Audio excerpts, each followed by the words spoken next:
हरियाणा के सोनीपत में एक औरत ने 4 छोटे और मासूम बच्चों की जान ले ली। एक ऐसी घटना जिसने हर रिश्ते को शर्मसार कर दिया। आखिर एक चोर भी 4 घर छोड़ के चोरी करता है, लेकिन सोनीपत की रहने वाली पूनम ने अपने ही परिवार के 4 छोटे और मासूम बच्चों को मौत के घाट उतार दिया। आखिर पूनम के दिमाग में था क्या, इसका कभी किसी को कोई भी शक नहीं हुआ। इन 4 बच्चों में से एक बच्चा पूनम का खुद का अपना था, शुभम, उम्र 3 साल। आखिर पूनम ने ये सब किया क्यों? पूनम पानीपत के सिवाल गांव की रहने वाली थी। एक भरा पूरा परिवार, जॉइंट फैमिली, हर तरफ से दिमागी रूप से ठीक दिखने वाली पूनम की 2019 में सोनीपत के भवाड़ा गांव में रहने वाले नवीन के साथ शादी होती है। 2020 में नवीन और पूनम को एक लड़का होता है। सब कुछ नॉर्मल था इस परिवार में। गांव के आसपास के लोगों के मुताबिक कभी किसी भी तरीके की झगड़े की कोई खबर नहीं थी। पूनम को पढ़ने का शौक था, जिसका पूरा साथ दिया था नवीन ने। पूनम के पास एमए की डिग्री थी, घर में खुशी थी। पूनम को और उसके बेटे को अक्सर आपस में खूबसूरती में कंपेयर किया जाता था। अक्सर पूनम को अपने घर में ये सुनने को मिलता था कि पूनम का बेटा पूनम के मुकाबले कम सुंदर है। ये बात मजाक में होती थी, लेकिन पूनम इस बात को लेकर कंफर्टेबल फील नहीं करती थी। 11 जनवरी 2023 का दिन था। नवीन की बहन पिंकी अपनी 7 साल की बेटी इशिता को लेकर अपने भाई नवीन के घर आती है। सब कुछ ठीक था उस दिन, लेकिन इसके अगले ही दिन पूरे गांव में एक हड़कंप समझ जाता है। अब इनके घर के बाहर एक होदी बनी हुई थी, जिसकी गहराई 5 फीट थी, पानी को स्टोर करने के लिए। उस होदी से गांव के लोगों को 2 लाश मिलती है, एक 7 साल की इशिता की और दूसरी उस 3 साल के शुभम की। लोगों को कुछ समझ नहीं आता है। उस दिन घर में केवल 3 लोग थे, पूनम और वो 2 मासूम बच्चे। देखने में ऐसा लगता है कि खेलते खेलते दोनों इसमें गिर गए होंगे, जिस वजह से दोनों की मौत हो गई। इस हादसे के बाद नवीन पूनम को डॉक्टरों पे भी दिखवाता है।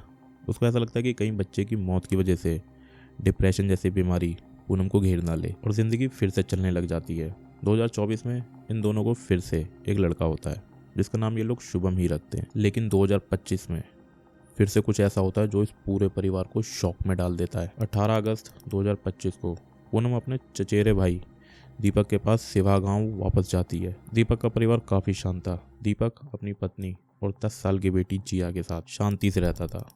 उस रात पूनम जिया को अपने साथ सोने के लिए कहती है। सब मान जाते हैं, लेकिन इन लोगों को नहीं पता था कि आज वो उस जिया को आखिरी बार देख रहे हैं। सुबह होती है, बच्चे के स्कूल का समय होता है। सब लोग उसको ढूंढते हैं, लेकिन वो कहीं नहीं मिलती। पूनम से पूछे जाने पे वो बताते हैं कि वो बाहर गई है। सब लोग बच्ची को ढूंढने में जुट जाते हैं। अब उन्हें वो बच्ची घर के पीछे बनी पानी की टंकी में मिलती है। आधा शरीर पानी में डूबा हुआ था, बेजान सा पड़ा था। जिया की मौत हो चुकी थी। जिया की माँ को पूनम पर ही शक था। ये पहली बार था जब किसी ने पूनम पर शक किया। जब सब पूनम पर शक करते तो वो जोर जोर से चिल्लाने लगती, रोने लगती और ये कहती कि वो अपनी जान दे देगी। और देखने में इस हादसे में सबसे ज़्यादा दुखी भी पूनम ही नजर आ रही थी। सब मान लेते हैं कि नींद में यह हादसा हुआ होगा। बच्ची शायद नींद में होगी। 2 साल के अंदर ये इस परिवार के अंदर तीसरी मौत थी।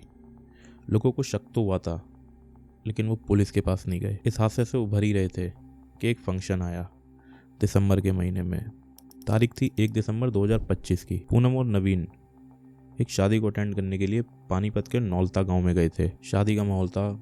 बहुत सारे नवीन और पूनम के रिश्तेदार भी इस शादी में आए थे। इस शादी में एक परिवार और आया था, सतीश का परिवार।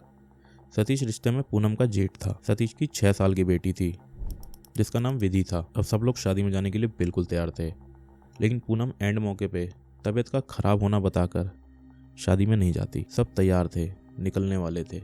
2 बजे का वक्त था, लेकिन विधि किसी को नहीं मिलती। लोग घर के बाहर, आस पड़ोस की सड़क, हर जगह ढूंढते हैं, लेकिन कुछ पता नहीं चलता। घर के अंदर देखते हैं, हर कमरे को चेक करते हैं। तभी फर्स्ट फ्लोर पे बने एक स्टोर रूम की कुंडी बंद दिखती है इन लोगों को।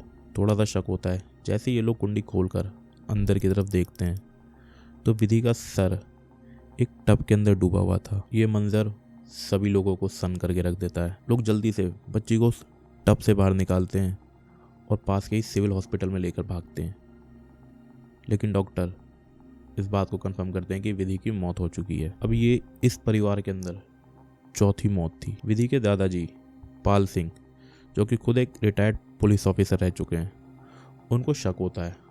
वो पुलिस कंप्लेंट करते हैं। पुलिस मौके पर पहुंचती है और पूछताछ शुरू करती है। पुलिस को सब ठीक लगता है, लेकिन जैसा कि लोग बताते हैं कि एंड मौके पे पूनम ने मना कर दिया था। ये बात उनके मन में डाउट पैदा करती है। तभी कुछ और लोग बताते हैं कि उस समय पे पूनम की ड्रेस पे पानी लगा हुआ था। तभी कुछ और लोग बताते हैं कि पूनम के कपड़े गीले थे। कुछ समय पहले तक, और सबके पूछे जाने पर पूनम ने बताया था कि पानी गिर गया है। शादी का वेन्यू था। पुलिस सीसीटीवी को चेक करती है। पूनम का कई बार सीढ़ियों से गुजरना पुलिस के दिमाग में संदेह पैदा करता है। पुलिस को अपना पहला सस्पेक्ट मिलता है। पुलिस पूनम को पुलिस स्टेशन ले जाती है, लेकिन इस बार पूनम का बयान पहले दिए गए बयान से काफी अलग हो रहा था। बातों में डर और झिझक साफ नजर आ रही थी। पुलिस सख्ती से पूछती है तो पूनम बताती है कि हाँ, उसी ने विधि को मारा है। उसी दौरान पुलिस को यह भी पता चलता है कि ये इस परिवार के अंदर चौथी मौत है, बच्चों की बिल्कुल सेम पैटर्न से, क्योंकि पिछली सारी मौतें भी बच्चों के पानी में डूबने की वजह से हुई है। पुलिस और सख्ती से पूछती है, लेकिन जो उसके बाद पूनम बताती है वो केवल पुलिस को ही नहीं बल्कि पूरे देश को शॉक कर देता है। पूनम बताती है कि उसे खूबसूरत बच्चों से नफरत है। 2023 में इशिता को भी उसने ही मारा था, लेकिन इस चीज को उसका अपना बेटा शुभम देख लेता है। छोटा था, लेकिन पूनम को डर था कि कहीं किसी को बता ना दे। इस वजह से उसने अपने बेटे को भी उसी तरीके से पानी में डुबा के मार दिया। उस समय घर में 2 बच्चे थे, दोनों पानी में डूब के मर गए, जिस वजह से पूनम पर किसी का शक भी नहीं गया, क्योंकि इस हादसे में उसका अपना बेटा भी मारा गया। उसके बाद वो अपनी भांजी जिया को भी इसी तरीके से मारती है। इस बार लोगों को शक होता है, लेकिन वो पुलिस के पास नहीं जाते। उस समय उन लोगों ने अगर पुलिस को इन्वॉल्व किया होता तो इस चौथी मौत को टाला जा सकता था। पूनम की सारी बातें एक साइको बिहेवियर को दिखाती थी। घर हो या फिर बाहर, ऐसा लगता है कि सेफ्टी कहीं भी नहीं है। इन 4 मासूम मौतों के पीछे का बस एक ही रीजन है, sick mentality. Be safe. See you next file.